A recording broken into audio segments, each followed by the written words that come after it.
बिस्मिल्लाहिर्रहमानिर्रहीम। आज का ये लेक्चर माइटोसिस मियोसिस से रिलेटेड कुछ कंफ्यूजन्स को क्लियर करने के लिए है कि अगर आप माइटोसिस मियोसिस की डिफरेंट स्टेजेस के दरमियान amount of DNA, chromosome number और उनके क्रोमाटिड्स के हवाले से कुछ इंफॉर्मेशन एमसीक्यूज से रिलेटेड सॉल्व करना चाहें तो वो क्या होगी। Like here are some stages of mitosis और इन माइटोसिस की स्टेजेस में respectively number of chromosomes, chromatids, amount of DNA और क्रोमोसोमल शेप डिस्कस की गई है और इसमें कंसीडर किया गया है as a model human cell को कि ह्यूमन सेल में G1 स्टेज पे नंबर ऑफ क्रोमोसोम क्या होगा और बाकी स्टेजेस पे उसके कंपैरेटिवली नंबर ऑफ क्रोमोसोम कैसे चेंज होगा या सेम रहेगा। Just have a look at the start of mitosis. जब इंटरफेज में G1 फेज चल रही होगी तो क्रोमोसोम नंबर 46 और उसको हम इस तरह से without replication single DNA molecule के साथ, से क्रोमेटिड कहने के बजाय ज्यादा बेटर है कि हम डीएनए मॉलिक्यूल कह सके कि डीएनए के मॉलिक्यूल कितने प्रेजेंट है। तो इस स्टेज पे 46 क्रोमोसोम्स, 46 क्रोमेटिड्स है डीएनए के मॉलिक्यूल और डीएनए की अमाउंट कंसीडर होगी X। But after S phase we know chromosomes में डुप्लीकेशन होती है, डीएनए रेप्लिकेशन होगी। After S phase chromosome number stage the same, लेकिन डीएनए रेप्लिकेशन प्रोसेस की वजह से आप देख सकते हैं कि क्रोमोसोम में एक की बजाय अब दो डीएनए के मॉलिक्यूल्स हैं, यानी क्रोमेटिड का नंबर हो गया 92 ह्यूमन सेल में स्टेज पे और अमाउंट ऑफ डीएनए हो गई है 2x as compare to G1। फिर प्रोफेज में एज सच क्रोमोसोम्स 46, 92 क्रोमेटिड्स और 2x डीएनए के अमाउंट के साथ अपीयर होंगे और उस वक्त इनकी अरेंजमेंट अभी नहीं हुई होगी। मेटाफेज के दौरान जब ये सेंट्रोमियर्स के साथ अटैच हो जाते हैं रिस्पेक्टिव काइनेटोकोर फाइबर्स के साथ, तो तब भी इनकी शेप, डीएनए की अमाउंट या नंबर ऑफ क्रोमेटिड्स और नंबर ऑफ क्रोमोसोम सेम रहेंगे। ड्यूरिंग एनाफेज जब एक क्रोमोसोम सेंटर से स्प्लिट करता है, ब्रेक करता है, टूटेगा दरमियान में से और स्प्लिट करके फर्दर दो क्रोमोसोम्स बना देगा सेंटर से, तो उस वक्त फिर एनाफेज के दौरान क्रोमोसोम नंबर 92 काउंट होगा पर cell because their centromeres have been separated now. वो अब इंडिपेंडेंट क्रोमोसोम्स के तौर पे ऐसे नजर आ रहे हैं इस तरह से। अब वो 46 की बजाय 92 होंगे, बट क्रोमेटिड नंबर सेम होगा स्टिल, क्योंकि अभी डीएनए रेप्लिकेशन के बाद उसमें फर्दर कोई चेंज पर सेल नहीं आया और डीएनए की amount within the cell अभी तक सेम है क्योंकि अभी सेल की सेपरेशन नहीं हुई। एट टेलोफेज 92 क्रोमोसोम्स तो थे, लेकिन अब उसमें से ये हुआ कि न्यूक्लियर मेम्ब्रेन डेवलप होने से as you can see during telophase आप देखते हैं कि न्यूक्लियर मेम्ब्रेन बन चुकी होती है और न्यूक्लियर मेम्ब्रेन बनने के बाद 46 क्रोमोसोम एक साइड पे और 46 दूसरी साइड पे जा चुके होते हैं। जबकि एनाफेज के दौरान अभी वो एक ही सेल था, उसमें फर्दर न्यूक्लियाई अपीयर नहीं हुए थे। तो एनाफेज के दौरान भी 92 हमने क्रोमोसोम नंबर काउंट किया और टीलोफेज के दौरान भी 92 पर सेल होगा, but as far as one nucleus is concern उसमें क्रोमोसोम नंबर 46 है, क्योंकि इस तरह के 46 क्रोमोसोम एक साइड पे जा चुके होंगे एक न्यूक्लियस में और 46 दूसरे न्यूक्लियस में।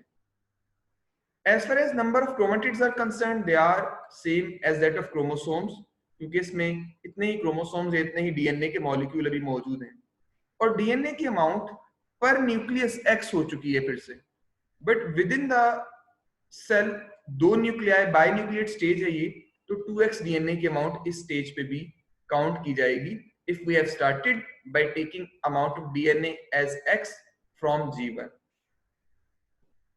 After cytokinesis जब दो सेपरेट जो है वो सेल्स डेवलप हो जाते हैं, as you can see over here, तो हर सेल के अंदर डीएनए की अमाउंट अगर यहाँ पे हमने X ली थी तो इधर भी माइटोसिस के बाद डीएनए की अमाउंट X ही है और उस X डीएनए की अमाउंट को आप लिख सकते हैं as 46 chromosomes in the parental cells and 46 chromosomes in the daughter cells. तो daughter cells में DNA की अमाउंट यानी DNA के मॉलिक्यूल भी सेम वैसे ही 46, DNA की अमाउंट भी 46 और after cytokinesis number of chromosomes भी 46.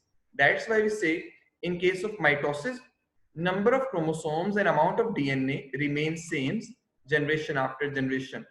तो माइटोसिस में इस तरह से डीएनए की अमाउंट पेरेंटल सेल और डॉटर सेल में सेम रहती है as well as number of chromosomes. इससे रिलेटेड कुछ क्वेश्चंस हैं. फॉर एग्जांपल फर्स्ट क्वेश्चन है, cell contain 46 chromosomes at prophase. What will be the number of chromosomes in daughter cells after mitosis. तो अगर prophase में 46 chromosomes हैं और उसमें माइटोसिस हुई है तो आफ्टर माइटोसिस भी जितने डॉटर सेल्स के अंदर क्रोमोसोम्स होते हैं 46 उतने ही जितने पेरेंटल सेल में उतने ही डॉटर सेल्स में भी रहने चाहिए. इधर 2 क्रोमोसोम्स नजर आ रहे हैं तो डॉटर सेल्स में भी 2 क्रोमोसोम्स नहीं. बस यहाँ पे फर्क क्या है कि इधर क्रोमोसोम्स डुप्लीकेटेड फॉर्म में है और आफ्टर साइटोकाइनेसिस वो सेपरेटेड है. सो यहाँ पे राइट ऑप्शन होनी चाहिए कि नंबर ऑफ क्रोमोसोम जो कि सेम रहता है. नंबर ऑफ क्रोमोसोम में माइटोसिस में कोई चेंज नहीं आती. जितने प्रोफेज में G1 में मेटाफेज में थे उतने ही आफ्टर साइटोकाइनेसिस होंगे. सिर्फ ड्यूरिंग एनाफेज ये नंबर 92 पहुंचता है. सो राइट ऑप्शन होगी इस केस में हमारे पास 46. That number of chromosomes is 46. यहाँ पे नंबर ऑफ क्रोमोसोम 46 ही रहेगा डॉटर सेल्स के अंदर भी. नेक्स्ट एक क्वेश्चन है बेटा हमारे पास यहाँ पे, a cell contain X amount of DNA. एक सेल के अंदर डीएनए की अमाउंट है जिसको हम एज्यूम कर रहे हैं X. It metaphase. What will the amount of DNA in parental cell.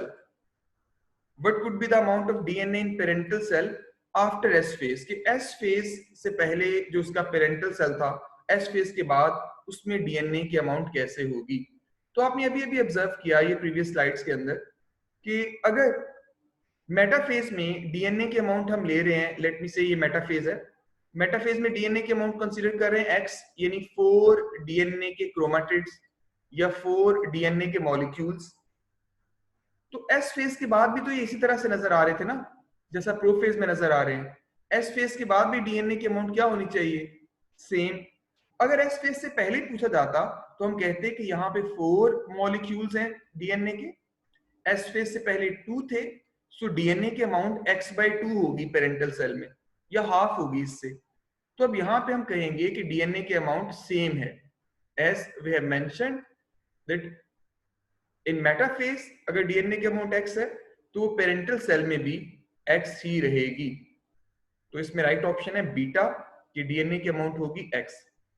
इसी तरह मियोसिस में भी हम कंसीडर कर सकते हैं इसी पैटर्न को कि अगर G1 में मियोसिस के अंदर 46 क्रोमोसोम है इन वन ह्यूमन सेल, 46 ही क्रोमैटिड्स हैं और उसे डीएनए की अमाउंट हम x कंसीडर कर रहे हैं इस शेप में. तो आफ्टर एस फेज ऑब्वियसली जो मियोसिस 1 है, मियोसिस 1 के दरमियान आप जानते हैं कि मियोसिस 1 के बाद जो क्रोमोसोम्स हैं मियोसिस 1 में इंटरफेज में, उसमें एस फेज तो मौजूद है, G2 फेज मिसिंग है. यहाँ पे एस फेज के बाद आप यहाँ पे देख सकते हैं कि डुप्लीकेटेड फॉर्म में जो 46 क्रोमोसोम्स हैं. डीएनए की amount 2x, number of chromatids 92 क्योंकि डीएनए रेप्लिकेशन हो गई, और नंबर ऑफ क्रोमोसोम अभी तक सेम है. क्यों? क्योंकि सेंट्रोमेयर अभी सेपरेटेड नहीं है. During prophase, metaphase, anaphase number of chromatids तो 92 ही रहेगा क्योंकि क्रोमोसोम्स जो रेप्लिकेटेड थे. डीएनए की अमाउंट भी 2x ही रहेगी. लेकिन एनाफेज 1 के दौरान जब सेपरेशन हो जाती है क्रोमोसोम्स की सेपरेशन के बाद तो हम यहाँ पे बोल रहे होते हैं कि अभी तक 23 क्रोमोसोम्स एक साइड पे चले गए हैं इस तरह के और 23 दूसरी साइड पे. As you can see in the next slide, ये देखिए एनाफेज 1 में हमारे पास अगर 46 क्रोमोसोम्स से यहाँ पे मियोसिस में स्टार्ट में प्रोफेज पे, तो 23 क्रोमोसोम्स एक साइड पे जा रहे हैं, 23 दूसरी साइड पे. बाकी उसमें अभी तक कोई चेंज नहीं आई, ना तो क्रोमैटिड्स डबल हुए हैं, ज्यादा हुए हैं, ना ही उसके अंदर आप कह लें कि जो क्रोमोसोम्स है उसमें कोई चेंज आई है. तो एनाफेज 1 में भी 46 chromosomes, 23 going on one side, 23 on the other, and 92 chromatids and DNA amount is also same. Telophase 1 के बाद क्या हुआ कि हर सेल के अंदर, हर न्यूक्लियस के अंदर 23 क्रोमोसोम्स चले गए. As you can see over here, in case of telophase, जब हम टेलोफेज की बात कर रहे हैं, टेलोफेज 1, तो टेलोफेज 1 में एक न्यूक्लियस इधर बिल्ड हो चुका होगा एक दूसरी तरफ, लेकिन अभी तक सेल जो है वो सेपरेट नहीं हुए होते टेलोफेज के दौरान, या आफ्टर टेलोफेज सेपरेशन इनकी कंप्लीट होगी. So after telophase in each cell there will be 23 chromosomes, but chromatid number क्या होगा हर न्यूक्लियस के अंदर? chromatid number होगा हर न्यूक्लियस के अंदर 46. जैसे यहाँ पे आपको ये नजर आ रहा है 46, और जो सेल्स है उस सेल के अंदर अभी तक क्रोमोसोम 46 ही हैं, लेकिन न्यूक्लियस के अंदर 23 क्रोमोसोम जा चुके हैं. सेल के अंदर 92 क्रोमेटिड्स ही हैं, बट न्यूक्लियस के अंदर 46 जा चुके हैं. सेल के अंदर डीएनए की अमाउंट अभी तक 2x ही है, लेकिन एक सेल में x हो चुकी है. आफ्टर साइटोकाइनेसिस 1, जब एक सेल में सिर्फ 23 क्रोमोसोम्स रह जाते हैं, that is the product of meiosis 1, haploid cell, तो उसमें क्रोमेटिड्स का नंबर अभी तक 46 इसलिए होता है क्योंकि वो ऑलरेडी डुप्लीकेटेड फॉर्म में है. और डीएनए के अमाउंट 2x से एक सेल के हवाले से अगर हम देखें तो फिर से x हो गई है. लेकिन शुरू में जब हमने देखा तो इस तरह के 46 क्रोमोसोम्स थे, 46 डीएनए के मॉलिक्यूल्स थे. अब यहाँ पे 46 डीएनए के मॉलिक्यूल्स तो हैं, लेकिन उसमें क्रोमोसोम्स का नंबर 23 है, because they are in duplicated form, this molecules are not separated yet. फिर इसमें G1 स्टेज होगी, G2 होगी. आप लोग जानते हैं इस मियोसिस 1 के बाद S फेज इंक्लूडेड नहीं है इसमें, S phase will not be there. तो इसमें क्रोमोसोम का नंबर, डीएनए के मॉलिक्यूल वो सेम रहेंगे क्योंकि S फेज नहीं है, फर्दर कोई चेंज नहीं आ सकता. एज सच क्रोमोसोम नंबर हर सेल में 23, क्रोमेटिड नंबर 46 और डीएनए की अमाउंट X रहेगी. प्रोफेज 2 में भी ऐसा होगा, मेटाफेज 2 में भी ऐसा होगा. लेकिन एनाफेज में जाके क्या होगा? एनाफेज 2 में यहाँ पे 46 क्रोमोसोम का नंबर लिखा गया, बिकॉज 23 क्रोमोसोम्स अब वो दरमियान से स्प्लिट कर जाएंगे और इस तरह के 46 क्रोमोसोम्स बना देंगे. क्रोमेटिड नंबर सेम रहेगा क्योंकि डीएनए के मॉलिक्यूल सेम है, और डीएनए की अमाउंट भी सेम रहेगी, बस उनमें सेपरेशन हो गई है. दैट्स व्हाई एनाफेज 2 में क्रोमोसोम नंबर फिर से क्या हो गया? 46. बट टेलोफेज 2 के बाद क्या होगा? 23 पर न्यूक्लियस. एक न्यूक्लियस में 23 क्रोमोसोम चले जाएंगे इस तरह के, और दूसरे न्यूक्लियस में भी 23 क्रोमोसोम जो है वो चले जाएंगे. बट स्टिल एक सेल के अंदर अभी तक 46 ही है, बाइन्यूक्लिएट स्टेज है. क्रोमेटिड भी 46 है, पर न्यूक्लियस 23, और डीएनए की अमाउंट x ही कंसीडर होगी. फिर जब ये सेल भी डिवाइड कर जाता है 23 एक साइड पे, 23 दूसरी साइड पे, तो एक न्यूक्लियस के अंदर अब डीएनए की अमाउंट रह गई है x/2. if we have started from x at G1 और x at G1 of the prophase 1 और prophase 1 से पहले जो थे हमारे पास इंटरफेज 1, उसकी x अमाउंट लिया, या इंटरकाइनेसिस में जो G1 आई है इंटरफेज 2 में, उसकी अमाउंट अगर x ली है, तो अब x/2 अमाउंट हो गई है, क्योंकि यहाँ पे 46 मॉलिक्यूल्स थे, अब एक सेल में 23 मॉलिक्यूल्स हैं, और क्रोमोसोम भी उन्हें हम कितने काउंट कर रहे हैं? 23, as you can see over here. तो यहाँ पे हमारे पास अगर 23 क्रोमोसोम्स थे मियोसिस 1 के बाद, तो आफ्टर कंप्लीशन ऑफ मियोसिस वो 23 ऐसे दरमियान से स्प्लिट कर गए. 46 क्रोमोसोम बने एनाफेज 2 में, उसमें से 23 इधर चले गए और 23 इधर.